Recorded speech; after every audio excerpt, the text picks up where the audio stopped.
Previous video में हमने power query को ब्रीफली डिस्कस किया था कि पावर क्वेरी सेल्फ क्या टूल है और ये कैसे हमें ऑटोमेशन में हेल्प कर सकता है।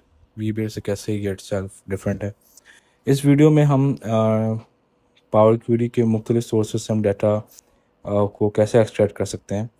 इस वीडियो में हम पर्टिकुलरली डिस्कस करेंगे कि हम डाटा को कैसे फोल्डर से एक्सट्रैक्ट कर सकते हैं। मुख्तलिफ डाटा हमें रिसीव हो रहे होते हैं डेली बेसिस के ऊपर। फॉर एग्जांपल हमें sales team daily sales report share कर रही है वाया ईमेल। प्रोडक्शन प्लान्स हमसे प्रोडक्शन टीम शेयर कर रही है। एचआर हमसे को डाटा शेयर कर रहा है और हमें चाहते हैं कि हमारी एक ऐसी एसएल फाइल हो जहाँ पे हम सारा डाटा क्लब करके कंबाइन करके देख सकें। तो हम फोल्डर एक बहुत अच्छा ऑप्शन है। हम सारे डाटा जो हमें ईमेल्स पे रिसीव हो रहा है, मुख्तलिफ डेस्टिनेशन से रिसीव हो रहा है, हम उसको एक फ़ोल्डर में सेव करें और सिर्फ एक फ़ाइल में जाएं, क्यूरी में जाएं और हर दफ़ा जब नया फोल्डर उसमें हम फाइल एक्सेल फाइल ड्रॉप करें फोल्डर के ऊपर तो सिर्फ क्यूरी पे आकर रिफ़्रेश करें और हमारे पास डाटा सामने आ जाए। तो उसको कैसे देख करना होगा वो हम इस फाइल के अंदर देखेंगे। तो हम डाटा पे आएंगे। डाटा से हम टॉप लेफ्ट हैंड साइड के ऊपर गेट डाटा का एक टैब शो हो रहा है, उसको प्रेस करेंगे। फ्रॉम फाइल को प्रेस करेंगे और फ्रॉम फोल्डर को प्रेस करेंगे और हमारे पास एक टैब शो होगा।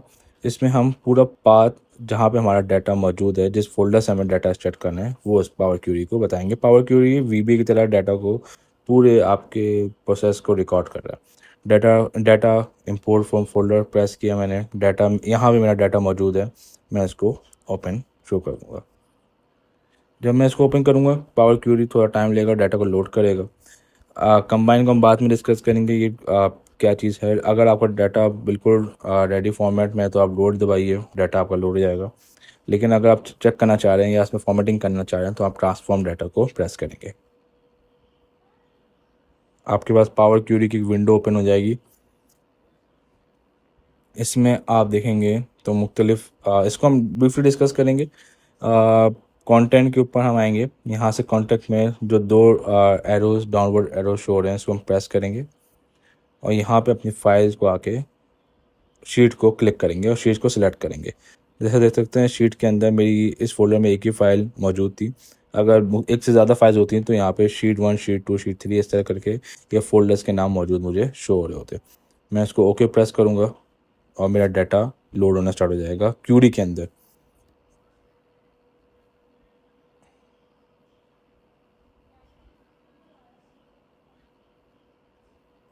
अब मेरा डाटा लोड हो चुका है। इसमें आप देख सकते हैं कि मुख्तलिफ सोर्स नेम आ रहा है। मतलब मेरे पास जो सेल्स का डाटा है 2017 से 2019 तक का है। ऑर्डर नंबर आ रहा है, ऑर्डर डेट आ रही है, ऑर्डर की टाइप आ रही है, customer type, customer name and so on. अच्छा, मेरा डाटा एम्प्टी है, एरर्स में 0 हैं जैसे आप देख सकते हैं। ये चीज़ आप व्यू फॉर्म में आएंगे, यहाँ पे कॉलम क्वालिटी होती है, इसमें आपको पता चल जाता है। इसको आप अनचेक करें और दोबारा क्लिक करें तो आपको पता चल जाता है कि डाटा में कितने जो रॉज हैं कितनी एम्प्टी हैं। कोई एरर्स है तो आपको यहाँ पे मेंशन कर रहा होता है। अगर डाटा आपका 100% क्लीन है, डाटा फिल है, तो आपको वैलेट में 100% यहाँ पे शो हो रहा होगा।